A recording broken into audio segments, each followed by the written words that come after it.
Okay, we have created some lessons in Quaver to give to your students for the next 2 weeks. The first one we created was for grades 3 through 5, and I'm just going to show you how you can make it an assignment to send to your students. So first, from your teacher dashboard, you have to click this Teacher District Customized Lessons. Then, once you've done that, you're going to have to click Edit once this screen comes up.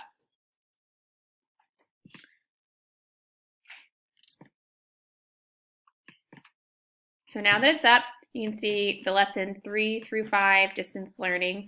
I'm going to click that, and it's going to come up to this screen. You need to hit customize here, and then enter a new name. So I'm going to do DES week 1 distance learning.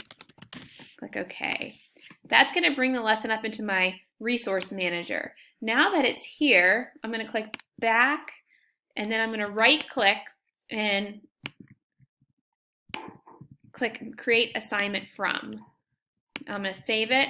Now that I've created an assignment from it, I can go into teacher admin, click assignments, and I can assign this as an assignment to the classes that I need to. That should be all you need to do to send this assignment out to your students.